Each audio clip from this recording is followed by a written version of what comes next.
ವಿಚಾರ ಏನು ಕೇಳೋಣ. ಪರಂಭಾವನೆಯಲ್ಲಿ ಹೆಣ್ಣೊಬ್ಬಳಿದ್ದಾಳೆಂಬ ವಿಚಾರ ತಂಡ ಮುಂದರ ಮೂಲಕ ತಿಳಿದು ಅವಳನ್ನು ಮದುವೆಯಾಗುವ ತೀರ್ಮಾನಕ್ಕೆ ಬಂದೆ. ಮದುವೆಯಾಗುವ ತೀರ್ಮಾನ ಮಾಡಿದ್ಯಾ? ತೀರ್ಮಾನ ಮಾಡಿದೆ. ಆಮೇಲೆ ಸಂಧಾನಕ್ಕೆಂದು ಸುಗ್ರೀವರನ್ನು ಕಳಿಸಿಕೊಟ್ಟೆ. ಏನಾಯ್ತು ಸಂಧಾನ? ಸುಗ್ರೀವರ ಸಂಧಾನವನ್ನು ಮುರಿದು ಜೈಲಿನ ತಡಪತ್ತೆ ಕಾಳಗದಲ್ಲಿ ಗೆದ್ದುವರಿಸಿದಂತ ಹೇಳಿ ಧುರವನ್ನು ಬಯಸಿದರೆ ನನ್ನಲ್ಲಿ ಧುರವನ್ನು ಬಯಸಿದಳು. ನೀನು ಮಾಡಿದೆ ಅವಳನ್ನು ಎಳಕೊಂಡು ಬರುವುದಕ್ಕಾಗಿ ಧೂಮ್ರಾಕ್ಷರನ್ನು ಕಳಿಸಿಕೊಟ್ಟೆ. ಹೇಳಕ್ಕಂದರೆ ಇಲ್ಲ, ಮತ್ತೇನು? ಅವಳ ಹೂಂಕಾರ ಮಾತ್ರದಲ್ಲಿ ಧೂಮ್ರಾಕ್ಷ ಸುಟ್ಟ ಕೂದಿಯಾಗಿ ಧೂಮ್ರಾಕ್ಷ ಅಳಿದ. ಮುಂದೇನು ಕಥನ? ಆಮೇಲೆ ಕರೆಕೊಂಡು ಬರುವುದಕ್ಕಾಗಿ ಚಂಡಮುಂಡರನ್ನು ಕಳಿಸಿಕೊಟ್ಟೆ. ಪರಿಣಾಮ ಚಂಡಮುಂಡರನ್ನು ಚಂಡಿಯಾಗಿ ಕೊಂದು ಬಿಟ್ಟಳು. ಚಂಡಮಂಡರು ಹೇಳಿದ್ರೆ ಈಗ ಯಾಕಾಗಿ ಹೊರಟು ನಿಂತಿರುವೆ? ಅವಳನ್ನು ಕತ್ತೆಗಾಳದ ಕಾಳಗದಲ್ಲಿ ಗೆದ್ದುವರಿಸಬೇಕಾಗಿ ನಾನಾ ರೀತಿಯಲ್ಲಿ ನಾನು ನೋಡ್ತೇನೆ. ಮನೋಗತವಾದಂತಹ ಅಭಿಪ್ರಾಯಕ್ಕೆ ಅವಕಾಶವಿದೆ ಪ್ರಭು, ಅವಧರಿಸಬೇಕು.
ಮರಳಿ ಕಟ್ಟಿದಂತಹ ಮಹಾಸಾಧಕನಿದ್ದ ನೀನು ದೇವಧಾಮವನ್ನು ಸೇರಿ ಬಿಡದ ಬಿಡುಗಂಡರಂ ಕದರದಂ ಸಲಬಡಿದು ನಾಗಪೀಠವನ್ನು ಏರಿದಂತಹ ಪ್ರಚಂಡ ಪರಾಕ್ರಮಿ ಲೋಕದ ಅಲಾವುದೇ ಶಕ್ತಿಗಳಲ್ಲಿ ನಿನ್ನನ್ನು ಸೋಲಿಸುವುದಕ್ಕೆ ಸಾಧ್ಯವಿಲ್ಲ ಪ್ರಭು. ತ್ರಿವಿಕ್ರಮನ ಸುದರ್ಶನವಾಗಲಿ, ತ್ರಿನೇತ್ರನ ತ್ರಿಶೂಲವಾಗಲಿ, ಬ್ರಹ್ಮನ ಬ್ರಹ್ಮದಂಡವಾಗಲಿ, ದೇವಂತರ ವಜ್ರಾಯುಧವೇ ಆಗಿರಲಿ, ಅಂತಹ ಶಕ್ತಿಗಳನ್ನು ನಾಶಪಡಿಸುವಂತಹ ಸಾಮರ್ಥ್ಯವನ್ನು ನಿನ್ನಂತಹ ಸಾಧನೆ ಮೂಲಕವಾಗಿ ಹೊಂದವರಿದ್ದ ಅಂತಹ ಶಕ್ತಿಗಳಿಗೆ ಸೋಲಿಸುವುದಕ್ಕಾಗುವುದಿಲ್ಲ ಅಂತಾದ ಮೇಲೆ ಸಾಮಾನ್ಯ ಕುಸುಮ ಶರಕ್ಕೆ ತರುವುದಕ್ಕೆ ಪ್ರಭು ಕಾಮಿನಿಯ ಬಯಕೆಯಿಂದ ಮುಂದುವರಿಯುತ್ತಾ ಇದೆಯಲ್ಲ, ಕಾಮಿನಿಯ ಕುರಿತಾದಂತಹ ಬಯಕೆ ಮೂಡಬಾರದಂತೆ ಇರುವಲ್ಲ. ಏನು ಎಬ್ಬರದ ಕಾಲದಲ್ಲಿ ತನ್ನ ಅರ್ಹತೆಗೆ ಯೋಗ್ಯತೆಗೆ ಸರಿಯಾದಂತಹ ಹೆಣ್ಣು ಮಗಳನ್ನು ಮದುವೆಯಾಗಿ ಬೇಕಾದಂತೆ ಅಂಗ ಸುಖವನ್ನು ಹೊಂದಬೇಕು. ಆದ್ರೆ ಆ ಕಾಲದಲ್ಲಿ ಏನು ಮಾಡ್ತಾ ನೀನು ಘೋರವಾದಂತಹ ಕಾಂತಾರವನ್ನು ಸೇರಿ ಇಂದಿನ ನಿಗ್ರಹಗಳ ಮೂಲಕವಾಗಿ ವಿರಂಚನೆ ಮೆಚ್ಚಿಸಿಕೊಂಡು ಅಮೋಘವಾದಂತಹ ವರಬಲವನ್ನು ಹೊಂದಂತಹ ಧೀಮತನಿದ್ದ ಪಡೆದಂತಹ ವರಬಲವನ್ನು ಸಾರ್ಥಕಾಗಿ ವಿನಿಯೋಗಿಸದೆ ಸಮಸ್ತ ದೈತ್ಯರ ಏಳಿಗಾಗಿ ವಿನಿಯೋಗಿಸಿದಂತಹ ಆದರ್ಶ ವ್ಯಕ್ತಿತ್ವವುಳ್ಳವ. ಆ ಕಾಲದಲ್ಲಿ ಕಾಮನ ಬಾಣ ಬಾಧೆ ಕೊಡಲಿಲ್ಲ, ಕಾಮಿನಿಯೊಬ್ಬಳು ಬೇಕೆಂಬಂತಹ ಬಯಕೆ ಮುಟ್ಟಿಲ್ಲ.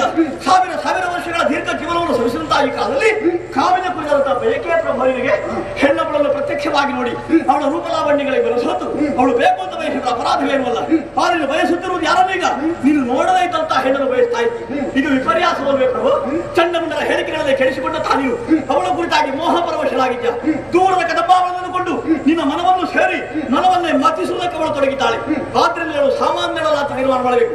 ಅವಳು ಮನೋಕಾರಣಿ ಇದ್ದಾಳೆ, ಅವಳು ಇಹಕ್ಕೆ ಒದಗಿ ಬರುವಳಲ್ಲ, ಅವಳು ಪರವನಿತೆಯಾಗಿರಬೇಕು. ಆದ್ರಿಂದ ನಾವು ಜಾಗೃತರಾಗುವುದು ಒಳ್ಳೆಯದು ಪ್ರಭು. ಅವಳು ಯಾರೇ ಆಗಲಿ ನನ್ನಲ್ಲಿ ಪರಾಕ್ರಮ ಇದೆ ಅಲ್ಲ. ಪರಾಕ್ರಮ ಮೆರೆಸುವುದಕ್ಕೆ ಹೋದವರು ಬಂದಿದ್ದಾರೆ. ಅಲ್ಪನೇ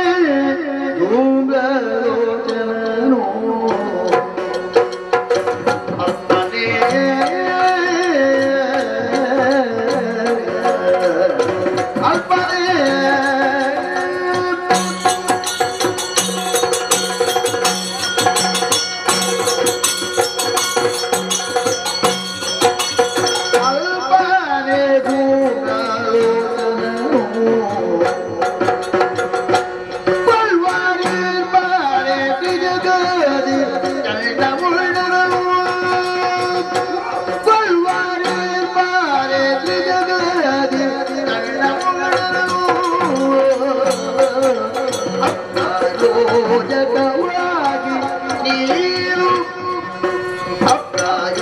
ಮುಜಕವಾಗಿ ನೀನು ಯಮಗೆ ಒಪ್ಪಿದಿ ಕೆಡಬೇಡ ದೈತ್ಯಾಲಯವನ್ನು ಯಮಗೆ ಒಪ್ಪಿದಿ ಕೆಡಬೇಡ ದೈತ್ಯಾಲಯವನ್ನು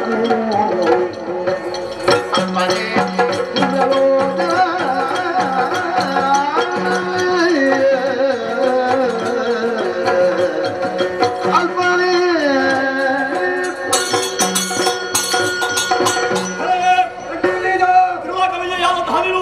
ಪರಾಕ್ರಮದ ಮೂಲಕವಾಗಿ ವರಿಸುತ್ತೇನೆ ಭಾಗ ಹೊರಟಿವೆ ಅಲ್ಲ.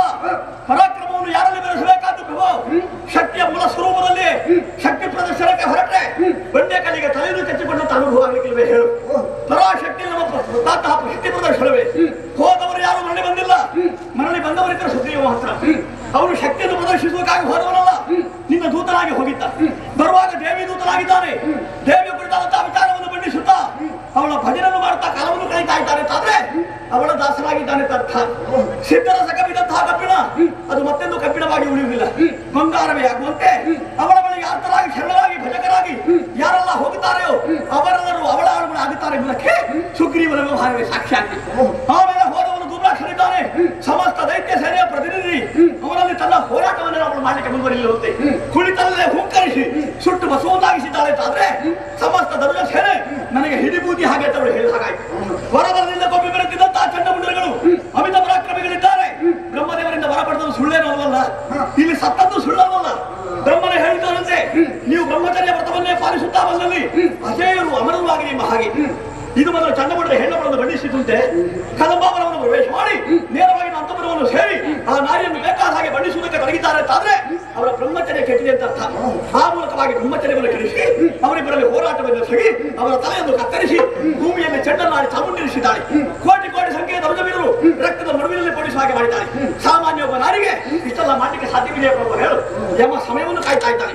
ಯಮನನ್ನು ಕಾಳಗದಲ್ಲಿ ಸರಿಸಿ ಅವನ ಪಾಶವನ್ನು ಕಿತ್ತು ಯಮನ ಕೈಂಕರ್ಯವನ್ನು ತೊಡಗಿದ್ದ. ಅವನಿಗೆ ನಮ್ಮಲ್ಲಿ ದ್ವೇಷವಿದೆ. ಈ ಸಮಯವನ್ನು ಉಪಯೋಗಿಸಿಕೊಂಡು ದಾನವರನ್ನೆಲ್ಲ ಕೊಂಡು ಹೋಗಿ ಅವನು ಶೈವಿನಲ್ಲಿ ವಿಚಾರಿಸಬೇಕಾಗಿ ಮುಂದುವರಿದಾನೆ. ಅದಕ್ಕಾಗಿ ಹೇಳ್ತಾ ಇದ್ದೇನೆ, ಶೈವಿನಲ್ಲಿ ಮನೆ ಮಾಡಬೇಕಾದಿತ್ತು ಪ್ರಭು. ನಾವು ಜಾಗೃತರಾಗೋಣ.